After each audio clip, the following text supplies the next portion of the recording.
April 14, 1943. The message came through in fragments, decoded letter by letter in a sweltering radio shack on Guadalcanal. It was routine traffic, the kind intelligence officers had been intercepting for months since American cryptanalysts had cracked the Japanese naval code. But this one was different. This one had a name.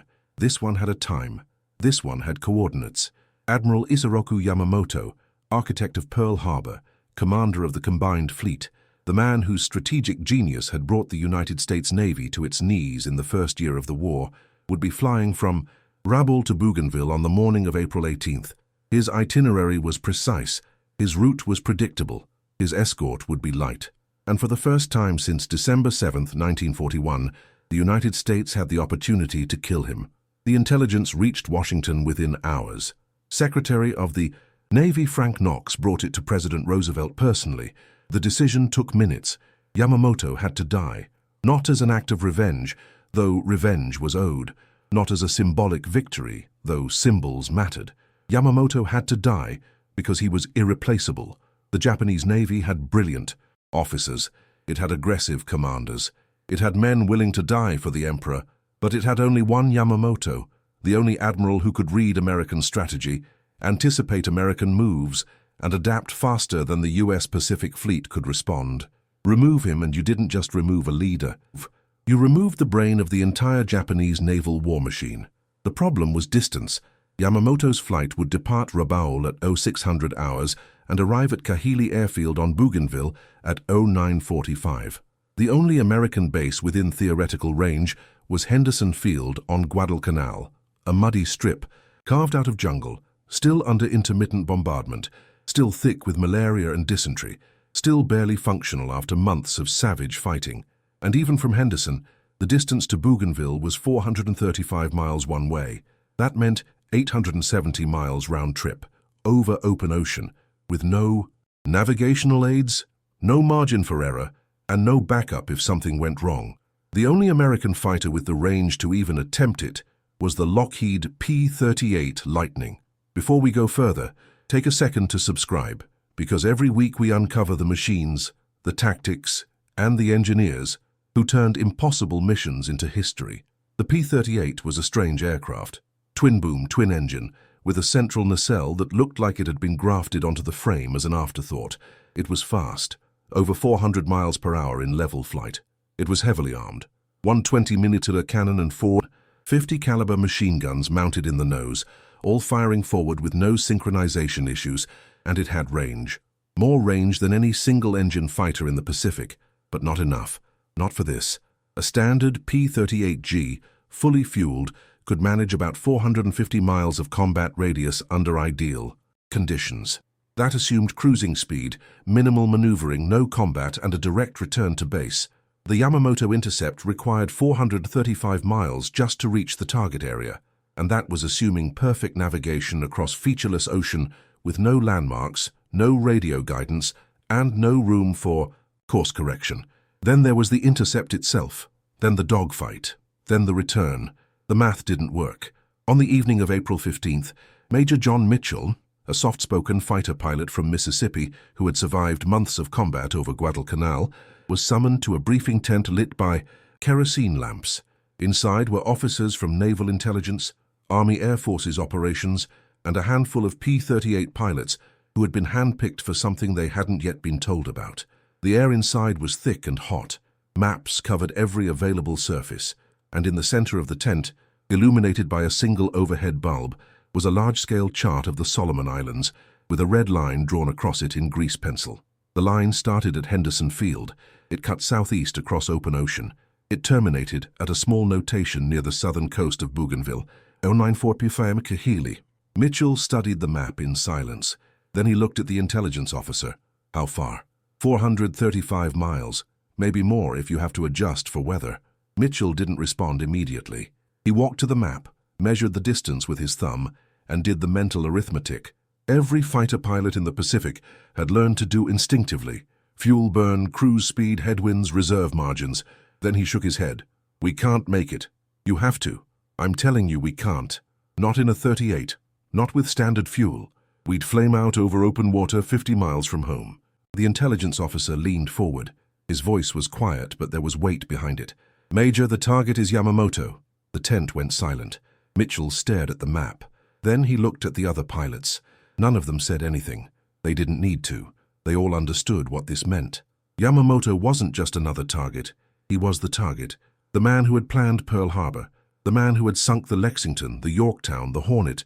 The man who had outthought, outmaneuvered, and outfought the United States Navy for 18 months. If there was a chance, any chance, to kill him, you took it. But the physics hadn't changed. Mitchell turned back to the intelligence officer. "We'll need drop tanks." "We know. We're working on it. Not the standard ones. We'll need something bigger. A lot bigger." "How much bigger?"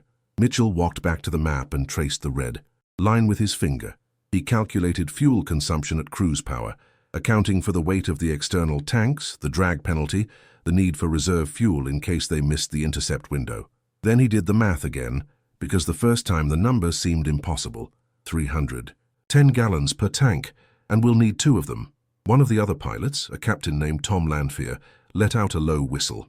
"John, we don't have tanks that big." "Then we get them." "From where?" "Lockheed's in California. We're in the middle of the goddamn Pacific." Mitchell turned to the operations officer. "What do we have on the island?" "Standard 150-gallon belly tanks. We've got maybe a dozen in serviceable condition." "That won't do it. We'd still come up short." The operations officer hesitated. Then he spoke carefully, like a man presenting an idea he wasn't sure would be believed. "There's a batch of experimental tanks. They came in last month with a resupply convoy. Longer-range patrol prototypes. They're rated for 310 gallons. Mitchell looked at him. "You're telling me we have exactly the tanks we need, sitting on this island right now?" "I'm telling you we have tanks. I'm not telling you they work." "Have they been tested?" "Not in combat, not even in extended flight trials. Lockheed sent them for evaluation. We haven't had time to evaluate anything. We've been too busy fighting." "Can we mount them on a 38? "Mechanically, yes. The hard points are compatible, but the fuel feeds haven't been validated. The pressurization systems are untested, and nobody knows if the pylons can handle the weight distribution during sustained cruise." Mitchell was quiet for a long moment. Then he nodded. "Get them ready. All of them. I want every P-38 on this island fitted with those tanks by tomorrow night. Major, if those tanks fail, if we don't try, Yamamoto lives, and if Yamamoto lives, this war keeps going the way it's been going. So we try." The briefing ended just after midnight. By 0200 hours, ground crews were pulling the experimental drop tanks out of a storage tent near the flight line. They were massive, long, cylindrical, almost as large as the fuselage of a single-engine fighter. Each one weighed over 2,000 pounds when fully fueled. The mounting pylons groaned under the load during the first test fit. The fuel lines had to be adapted on site, using spare hose clamps and rubber seals scavenged from damaged aircraft. There were no manuals. There were no technical orders. There was just a pile of untested hardware and a mission that launched in less than 40 hours. By dawn on April 16th, 18 P-38 Lightnings sat on the flight line at Henderson Field, each one fitted with 2 enormous drop tanks slung beneath the wings like torpedoes. The aircraft looked unbalanced, nose-heavy, like they might tip forward onto their propellers if the brakes were released too quickly. The ground crews had done everything they could. They had checked the fuel feeds. They had torqued the pylon bolts. They had pressurized the tanks and inspected them for leaks, but none of them knew if it would work, and none of them would know until the aircraft were already over open ocean, too far from land to turn back. Mitchell stood on the flight line and watched the sun rise over the Pacific. The sky was clear. The wind was light. It was the kind of morning that made you forget there was a war at all, until you looked at the aircraft or the men or the maps. A young lieutenant approached him. His name was Rex Barber. He was one of the pilots selected for the mission. He looked at the drop tanks and then at Mitchell. "You really think we can make it, sir?" Mitchell didn't answer right away. He lit a cigarette, took a long drag, and exhaled slowly. "I think we're about to find out." The final mission briefing took place on the evening of April 17th, less than 12 hours before takeoff. 16 pilots. The number had been reduced from 18 after 2 aircraft were grounded for mechanical issues, gathered in the operations tent. Mitchell stood at the front, next to the map. The red line was still there, cutting across 435 miles of empty ocean. He spoke without preamble. "Takeoff is 0725 tomorrow morning. We'll fly in radio silence. No transmissions, no chatter. If your radio fails, you don't break silence to report it. If you get lost, you don't ask for a heading. You navigate by dead reckoning, compass, and clock. We'll cruise at 10,000 feet until we're 50 miles from the target area, then drop to wave-top level to avoid radar detection. Estimated time to intercept is 09:35 hours, 10 minutes before Yamamoto's scheduled arrival at Kahili. If we're late, we miss him. If we're early, we get spotted. Timing is everything. He paused, letting the weight of that sink in. The intercept will happen over Empress Augusta Bay, just off the coast of Bougainville. Intelligence says Yamamoto will be flying in a G-4M Betty bomber, escorted by 6 Zeros. Our job is to kill the Betty. The escort is secondary. If you get a shot at Yamamoto's aircraft, you take it. If you don't, you cover the guys who do. Once the Betty is down, we break contact and head home. Do not pursue. Do not dogfight unless you have no choice.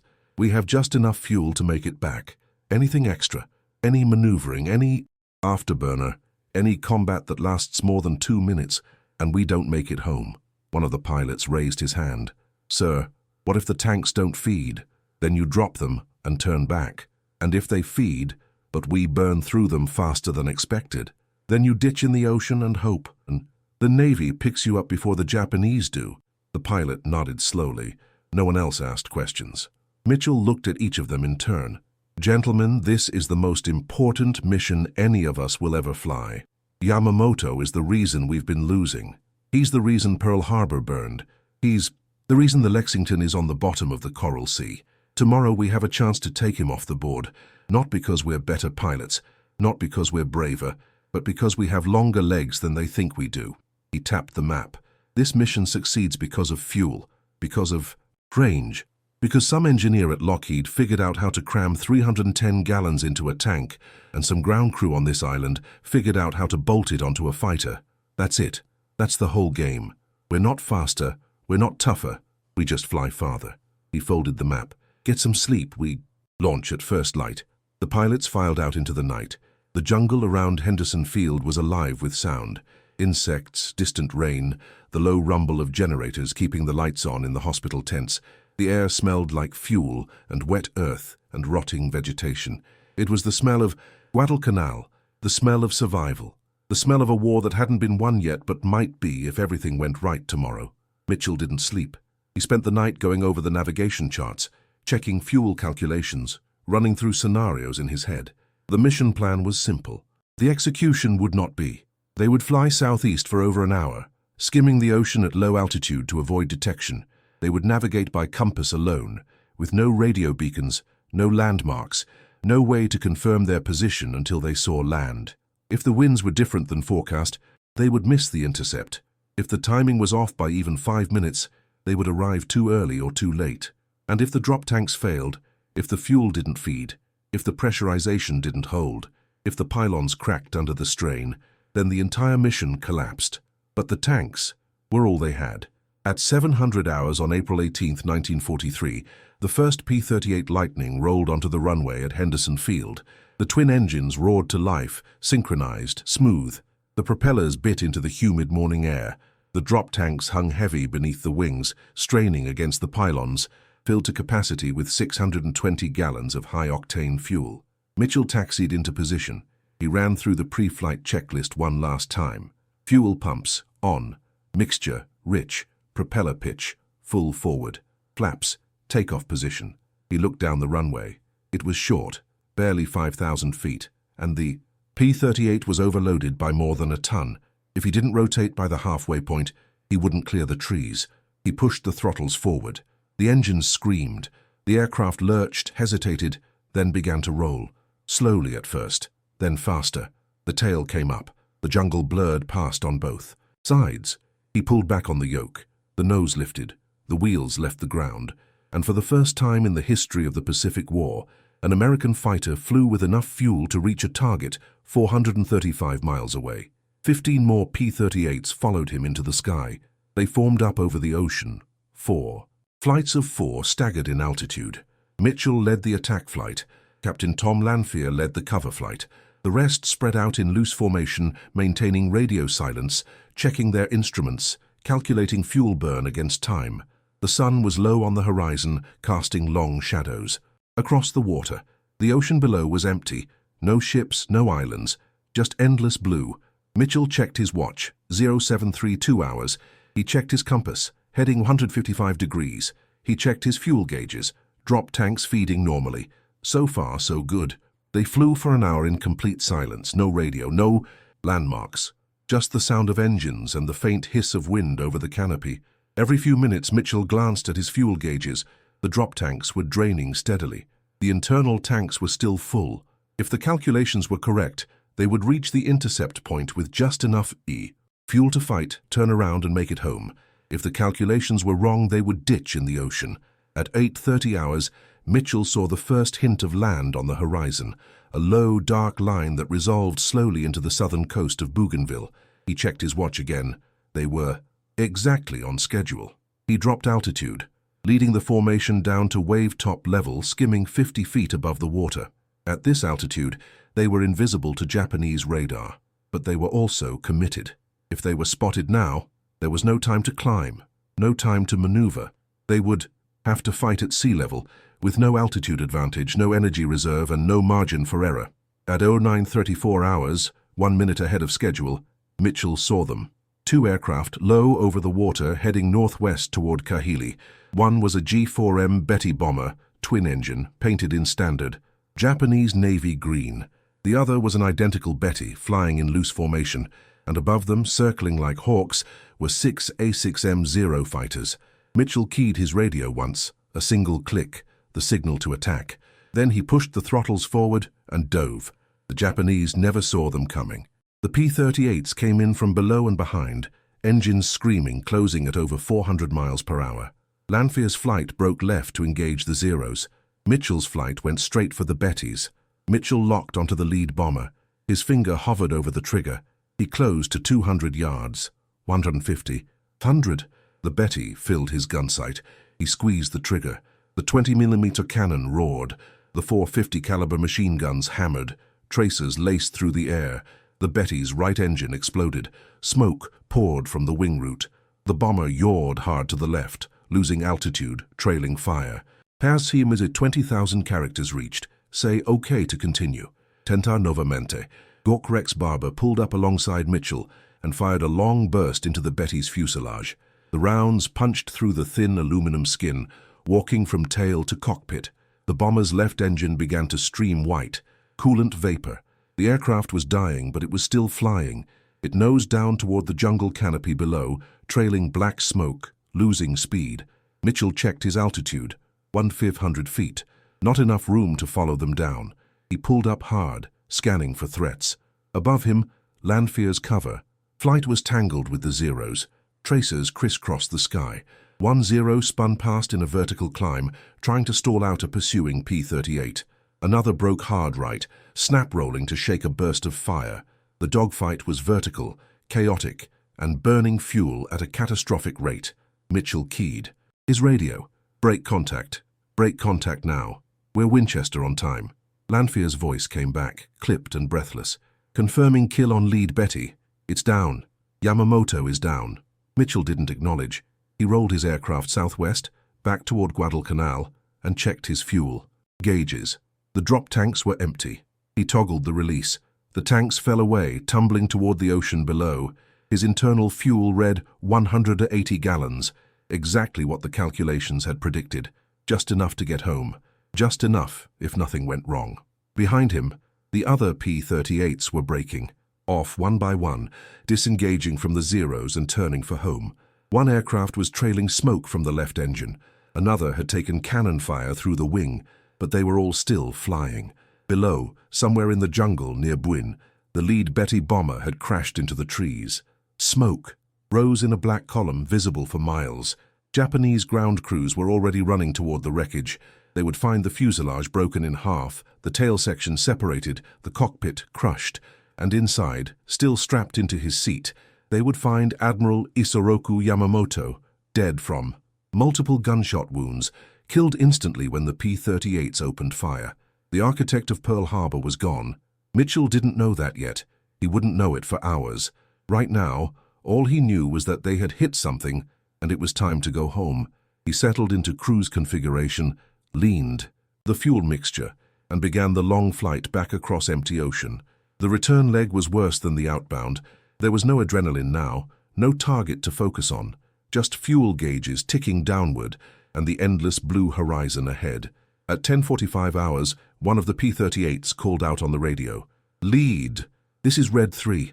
I'm showing 40 gallons. I'm not going to make it." Mitchell's voice was calm. "Red 3, reduce power to minimum cruise. Lean your mixture as far as you can without roughness. Glide if you have to." "Copy. Gliding now." The P-38 dropped out of formation, descending slowly, trading altitude for distance.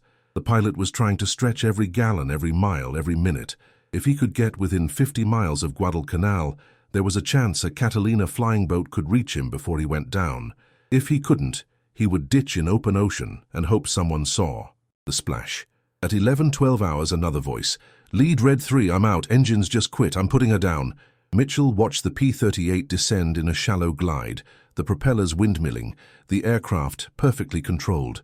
The pilot set up for a water landing, flaps down, nose high, bleeding, off speed. The aircraft touched down hard, skipped once, then slammed into the ocean and nosed over. The tail lifted.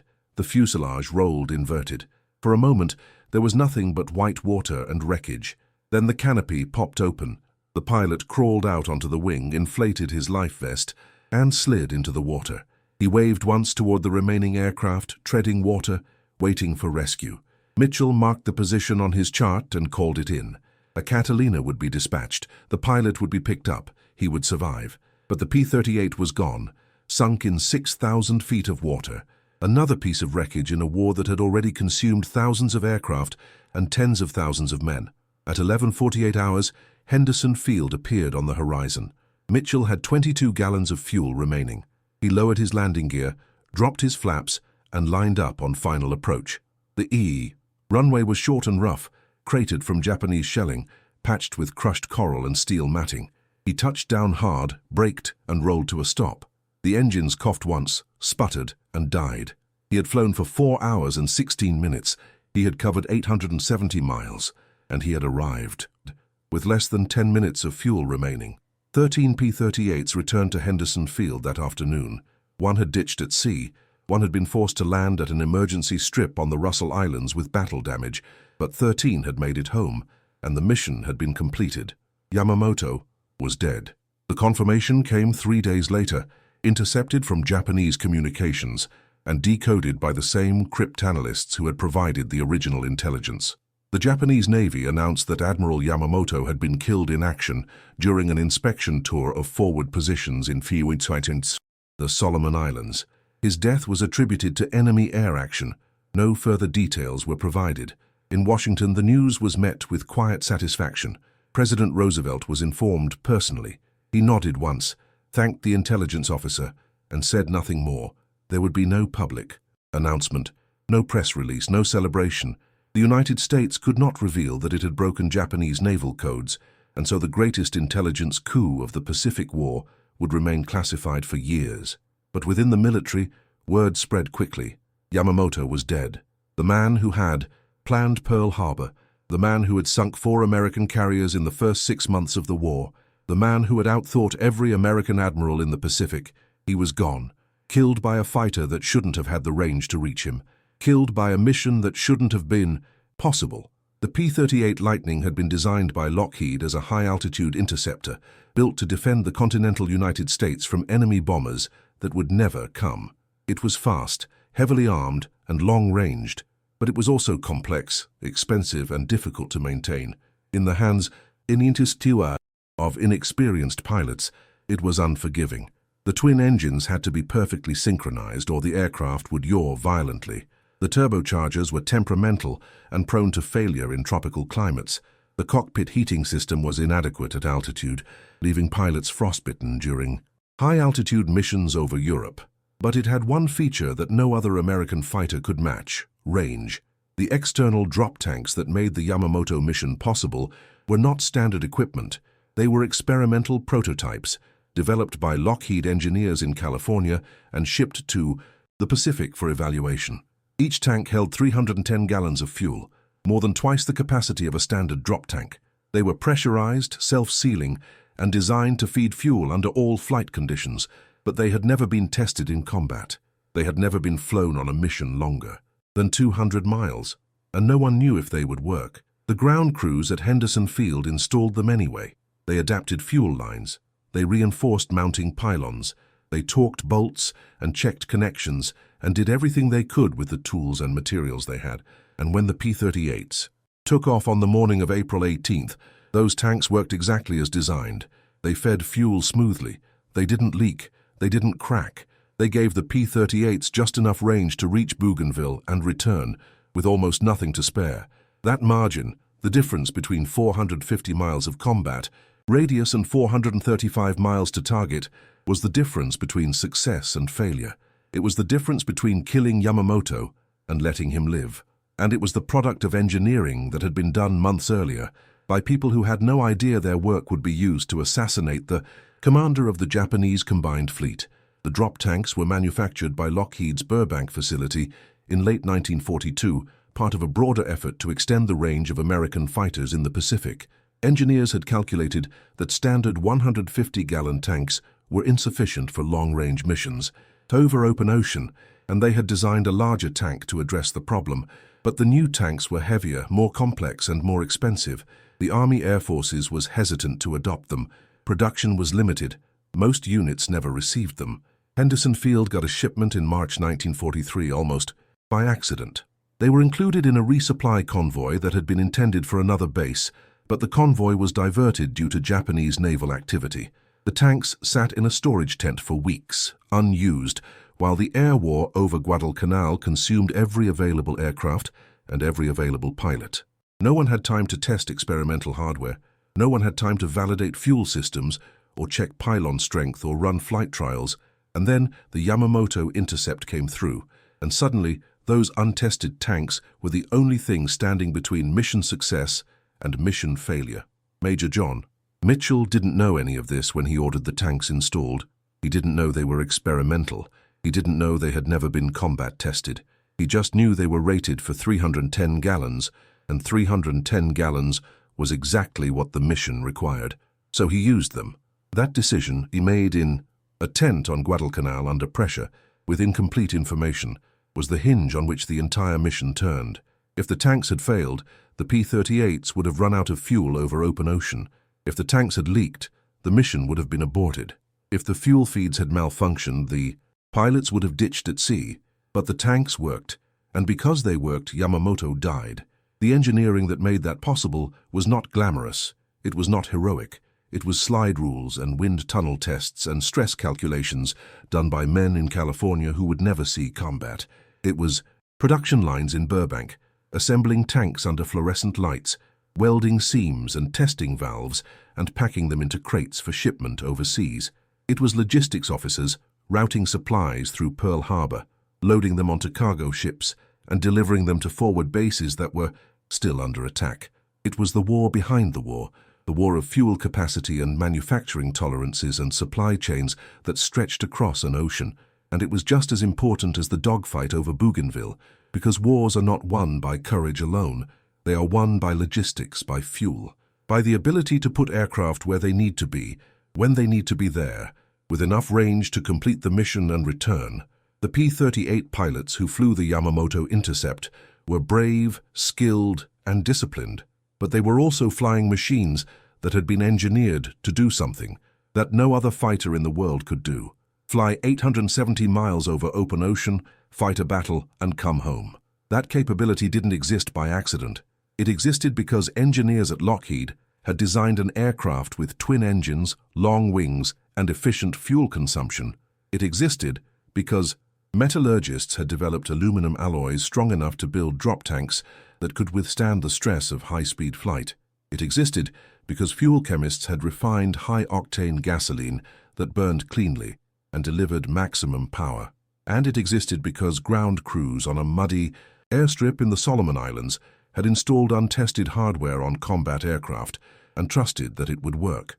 Every one of those factors was essential. Remove any one of them, and the mission fails. Yamamoto lives. The Japanese Navy retains its most brilliant strategist. The war in the Pacific continues on its existing trajectory, island by island, atoll by atoll, with American forces grinding forward at enormous cost in blood and time. But Yamamoto didn't live. He died in the jungle near Buin, shot down by fighters that had flown farther than anyone thought possible. And his death changed the war. The Japanese Navy never recovered. Yamamoto had been more than a commander. He had been the strategic mind behind every major Japanese naval operation since 1941. He had planned the attack on Pearl Harbor. He had orchestrated the Indian Ocean raid. He had designed the operation that led to the Battle of Midway. And when he died, the Japanese Navy lost its ability to think beyond the immediate tactical situation. His successors were competent. Some were even brilliant, but none of them had Yamamoto's combination of strategic vision, operational daring, and political influence. None of them could read American intentions the way he could, and none of them could hold together the fragile coalition of Army and Navy factions that had been unified under Yamamoto's leadership. Within months, the Japanese Navy began to make mistakes. Defensive deployments that left critical positions exposed, offensive operations that were poorly coordinated, intelligence failures that allowed American forces to anticipate Japanese moves. The war in the Pacific did not end because Yamamoto died, but it accelerated, and by the time Japan surrendered in August 1945, it was clear that the loss of Yamamoto had been a blow from which the Japanese Navy had never recovered. None of that was visible on April 18, 1943. On that day, all anyone knew was that 16 P-38s had taken off from Henderson Field and 13 had returned. The mission was classified. The details were restricted. The pilots were ordered not to discuss it. For years, the full story remained hidden, locked away in intelligence files, known only to a handful of officers who understood what had really happened. But the P-38 Lightning became famous. It became the fighter that had killed Yamamoto. It became the aircraft with the longest legs in the Pacific, and it became the symbol of American engineering ingenuity, the ability to take an impossible problem and solve it with better fuel, better materials, and better design. After the war, Lockheed engineers were asked how they had managed to build a fighter with enough range to reach Bougainville from Guadalcanal. The answer was simple: they hadn't.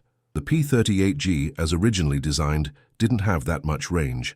But the experimental drop tanks did, and when those tanks were installed on the P-38, the aircraft's combat radius increased from 450 miles to over 600 miles, just enough to make the impossible mission possible. The tanks themselves were never mass-produced. They were too expensive, too complex, and too difficult to manufacture at scale. By late 1943, Lockheed had developed a simpler, lighter drop tank that was easier to build and almost as effective. Those tanks became standard equipment on every P-38 in the Pacific, and they extended the fighter's range even further. But the original 310-gallon tanks, the ones used on the Yamamoto mission, remained unique. Only a few dozen were ever built. Most were used up in testing or lost in combat. A handful survived the war and ended up in storage depots, where they were eventually scrapped. Today, none are known to exist, but their legacy endures. The Yamamoto intercept proved that long-range fighter missions were not just possible, they were decisive. It proved that air superiority could be extended hundreds of miles beyond the front lines, and it proved that engineering, as much as tactics or courage, could determine the outcome of a war. Pause. 20,000 characters reached. Say, okay to continue.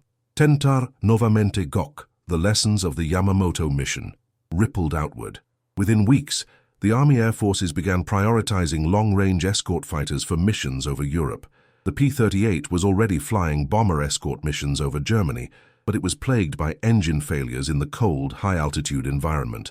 Engineers at Lockheed worked to fix the problems, redesigning intercoolers, improving cockpit heating, modifying fuel systems to prevent vapor lock. By mid-1944, the P-38L variant had become one of the most reliable long-range fighters in the European theater.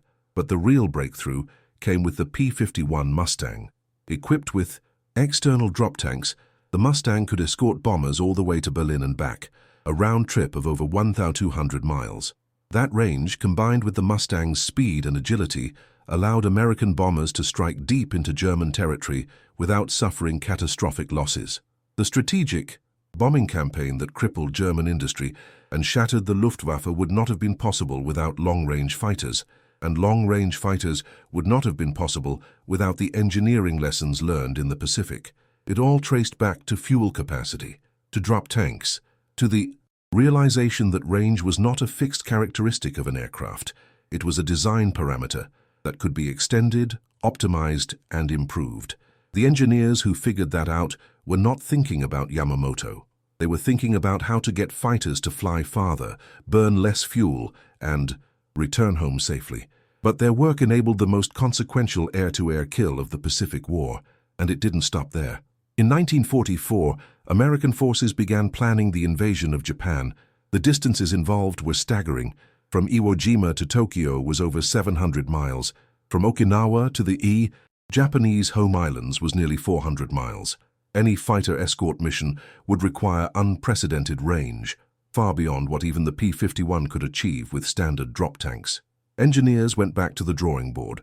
They developed even larger external tanks, some holding over 400 gallons of fuel. They experimented with different fuel mixtures to increase energy density. They designed new pylon systems that could carry multiple tanks simultaneously, and they tested everything, in wind tunnels, on test stands, and in flight trials over the Pacific.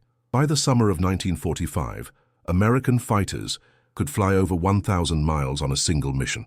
They could escort bombers to any target in Japan. They could strafe airfields, attack shipping, and engage Japanese fighters over their own homeland. The air superiority that had been won inch by inch across the Pacific was now absolute. And then, in August 1945, the atomic bombs fell. The war ended. The invasion of Japan never happened. But the engineering that had made long-range fighter missions possible, the fuel systems, the drop tanks, the navigation techniques, all of it remained. After the war, military aviation changed forever. The age of the short-range interceptor was over. Every new fighter design prioritized range. Every air force in the world studied the lessons of the Pacific and concluded that fuel capacity was just as important as speed, firepower, or maneuverability. Jets replaced propellers, missiles replaced guns, but the fundamental principle remained. The side that could fly farther, stay airborne longer, and project power over greater distances would win. The engineers who designed the 310-gallon drop tanks in 1942 never knew that their work would influence fighter design for the next 70 years. They were solving a specific problem, extending the range of the P-38 Lightning in the South Pacific. But the solution they developed became a template. It became the foundation for every long-range combat aircraft that followed. By the 1950s, aerial refueling had become standard practice. Fighters could now remain airborne indefinitely, refueling from tanker aircraft mid-flight. But even with aerial refueling, drop tanks remained essential. They extended range, they increased mission flexibility, and they allowed fighters to carry more weapons, more sensors, and more fuel without compromising performance. In Vietnam, American fighters flew missions over 500 miles from their bases, relying on drop tanks to reach targets deep in North Vietnam. In the Gulf War, coalition fighters struck targets over 600 miles away, using a combination of aerial refueling and external fuel tanks. In Iraq and Afghanistan, fighters orbited over battlefields for hours at a time, providing close air support to ground forces, all made possible by the fuel capacity that had first been pioneered in the Pacific. The engineering principles that enabled the Yamamoto mission, efficient fuel consumption, aerodynamic drag reduction, structural optimization, became the foundation of modern air combat. Every fighter in service today carries external fuel tanks. Every mission plan accounts for fuel burn rates, reserve margins, and contingency planning. And every pilot learns the same lesson that John Mitchell learned on April 18, 1943. Range is everything. But there was another legacy, one that was harder to quantify. The Yamamoto mission had proven that intelligence, combined with precision engineering, could change the course of a war. It wasn't enough to know where the enemy was. You had to be able to reach him. You had to have the tools, the fuel, and the capability to act on the intelligence you received. Otherwise, it didn't matter. American codebreakers had intercepted Yamamoto's flight plan days before the mission. But without the P-38s, without the drop tanks, without the range. To reach Bougainville, the intelligence would have been useless. Yamamoto would have lived. The war would have continued. The outcome might have been the same eventually, but the cost in lives and time would have been far greater. That lesson, that intelligence without capability is meaningless, shaped American military strategy for decades. It drove investments in long-range bombers, aerial refueling, stealth technology, and precision strike capabilities. It led to the development of aircraft like the B-52, which could fly halfway around the world and deliver nuclear weapons to any target. It led to the F-15, which could intercept enemy aircraft hundreds of miles from friendly territory. And it led to the F-22 and F-35, which combined stealth, range, and sensors into a single platform capable of dominating any battle space. All of it traced back to the same fundamental insight: you have to be able to get there. And sometimes getting there required engineering that hadn't been tested, hardware that hadn't been validated, and decisions made under pressure by people who didn't have all the answers. Major John Mitchell didn't know if the drop tanks would work when he ordered them installed. He didn't know if the fuel feeds would hold up. He didn't know if the pylons would crack under the load. He just knew that without those tanks, the mission was impossible. So he took the risk. That willingness to take calculated risks, to trust in engineering even when the testing was incomplete, to push systems beyond their validated limits, to improvise solutions in the field, that was as important as the engineering itself. Because wars are not won in laboratories. They are won in the field, by people who have to make decisions with incomplete information, under time, pressure, with lives at stake. The ground crews who installed the drop tanks at Henderson Field didn't have technical manuals. They didn't have factory support. They didn't have engineering drawings or stress calculations or any of the documentation that would normally accompany a major modification to a combat aircraft. They had tanks, they had aircraft, and they had a mission that required both. So they figured it out. They adapted fuel lines. They improvised brackets. They tested everything they could and trusted that the rest would work. And it did. That kind of field engineering, improvised, expedient, good enough to complete the mission, became a hallmark of American military operations in the Pacific. There was no time to wait for perfect solutions. There was no time to send questions back to the United States and wait for answers. If something needed to be done, it had. To be done now with the materials on hand by the people who were there. The same mentality drove the construction of Henderson Field itself. The airstrip had been started by the Japanese and captured by American forces in August 1942, barely 2 months after the Battle of Midway. It was unfinished, undermanned, and under constant attack. Japanese bombers struck it almost every night. Naval gunfire pounded it from offshore, and yet American engineers kept it operational. They filled craters with crushed coral. They laid steel matting over mud. They built revetments out of sandbags and palm logs. And they kept aircraft flying even when logic said it was impossible. Henderson Field was never beautiful. It was never safe. But it was functional. And functionality in war is all that matters. The same was true of the P-38s that flew the Yamamoto mission. They were not pristine. They were not factory fresh. They were combat aircraft that had been flown hard, repaired in the field and pushed to their limits day after day. Some had mismatched engines. Some had patched bullet holes. Some had jury-rigged hydraulic lines and electrical systems held together with electrical tape, but they flew. And on April 18, 1943, they flew farther than any fighter in the Pacific had ever flown before. That was the real story of the Yamamoto mission. Not the dogfight, not the intercept, not even the death of the Japanese admiral. The real story was the engineering that made it possible. The fuel tanks, the navigation, the maintenance, the logistics, the supply chains, the manufacturing, the testing, and the field modifications. All of it invisible, all of it unglamorous, all of it essential, and none of it would have mattered if the intelligence had been wrong. The codebreakers who intercepted Yamamoto's flight plan were part of a signals intelligence operation that had been running since before Pearl Harbor. American cryptanalysts had been working to break Japanese naval codes for years, and by 1943 they had achieved near-total penetration of Japanese communications. They could read Japanese naval messages almost in real time. They knew fleet movements, operational plans, and command decisions often before Japanese officers in the field did. But intelligence is only valuable if it's acted upon. And acting on intelligence requires capability. The ability to reach the target, the ability to strike with precision, the ability to do it without revealing that you have broken the enemy's codes. That last point was critical. If the Japanese had realized that their codes were compromised, they would have changed them. And if they changed them, American codebreakers would have been back to square one, listening to encrypted transmissions they couldn't read, guessing at Japanese intentions, and fighting blind. So the Yamamoto mission had to look like a coincidence. It had to look like a routine patrol that happened to stumble across a high-value target. It couldn't look like an assassination based on signals intelligence. That meant no radio transmissions, no advanced positioning of search aircraft, no unusual activity that might tip off the Japanese.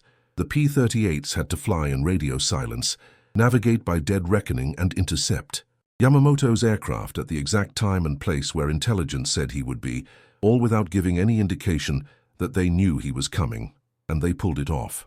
The Japanese never suspected that their codes were compromised. They attributed Yamamoto's death to bad luck, a routine inspection flight that happened to cross paths with an American fighter patrol. Japanese intelligence investigated. They interrogated survivors. They analyzed the intercept, and they concluded that it was a chance encounter, not a targeted assassination. That conclusion was exactly what American intelligence wanted them to believe, and it allowed the code-breaking operation to continue undetected for the rest of the war. The consequences were enormous. American commanders could read Japanese operational plans. They could anticipate attacks. They could position forces to intercept enemy movements. And they could do all of it while maintaining the illusion that they were simply reacting to Japanese actions rather than reading their mail. The Battle of the Philippine Sea, the Battle of Leyte Gulf, the submarine campaign that strangled Japanese supply lines, all of them were shaped, in part, by signals intelligence. All of them benefited from the ability to read Japanese communications, and all of them were made possible because the Yamamoto mission had been executed in a way that protected the source of the intelligence. That operational security, the discipline to use intelligence without revealing it, was as important as the intelligence itself, and it required trust. Trust that the intelligence was accurate, trust that the mission planners knew what they were doing, trust that the pilots could execute the mission without deviation, and trust that everyone involved would keep their mouths shut afterward. John Mitchell and the other pilots who flew the Yamamoto mission were ordered not to discuss it, not with other pilots, not with journalists, not even with their families. The mission was classified at the highest level. The details remained secret for years. And when the story finally became public decades after the war, many of the participants were no longer alive to tell it, but the lesson endured. Intelligence without capability is useless. Capability without intelligence is wasteful. But intelligence combined with capability, the knowledge of where the enemy will be and the tools to reach him, that is decisive. The Yamamoto mission was the purest expression of that principle. American intelligence knew exactly where Yamamoto would be, exactly when he would be there, and exactly how to reach him. And American engineering provided the tools to act on that intelligence. The result was the most consequential air-to-air kill of the Pacific War, achieved with a margin of less than 20 gallons of fuel. 20 gallons. That was the difference between success and failure, between killing Yamamoto and letting him escape, between changing the course of the war and letting it grind on unchanged. 20 gallons and the engineering that made those 20 gallons possible. In the decades that followed, that margin, the difference between just enough and not quite enough, became the defining characteristic of modern military operations. Missions were planned to the minute, fuel was calculated to the gallon, timing was choreographed to the second, and every operation depended on the ability to push systems to their absolute limits, to extract every last bit of performance, and to trust that the engineering would hold up under stress. Sometimes it did, sometimes it didn't, but the willingness to try, to take a mission that seemed impossible and find a way to make it work, that became the standard, not just for fighter pilots, not just for engineers, but for everyone involved in the business of war. Because war is not about having the best weapons. It's about having the right weapons in the right place at the right time. It's about logistics and supply chains and maintenance crews and fuel trucks and drop tanks and all the other invisible pieces that have to work perfectly for the mission to succeed. The Yamamoto mission succeeded because all of those pieces came together. The intelligence was accurate. The aircraft were ready. The fuel tanks worked. The navigation was precise. The pilots executed flawlessly. And Yamamoto died. But it almost didn't happen. If the drop tanks had been delayed by a week, they wouldn't have been available. If the intelligence had been intercepted a day later, there wouldn't have been time to plan the mission. If the weather had been worse, the P-38s wouldn't have been able to take off. If the Japanese had changed Yamamoto's schedule at the last minute, the intercept would have missed. Any one of those failures and the mission collapses. Yamamoto lives, the war continues, and history unfolds differently, but none of those failures occurred. Everything worked. And on April 18, 1943, 16 P-38 Lightnings took off from Henderson Field with enough fuel to fly farther than any fighter in the Pacific had flown before. They navigated 435 miles over open ocean. They found their target. They completed their mission, and 13 of them came home. It was the perfect convergence of intelligence, engineering, and execution, and it changed the war. Stories like this remind you how close we came to losing, and how often victory came down to fuel, timing, and engineers who refused to accept impossible. Subscribe, because the next one goes deeper into the machines we built when there was no room left for failure. They flew with 20 gallons to spare. The war turned on less.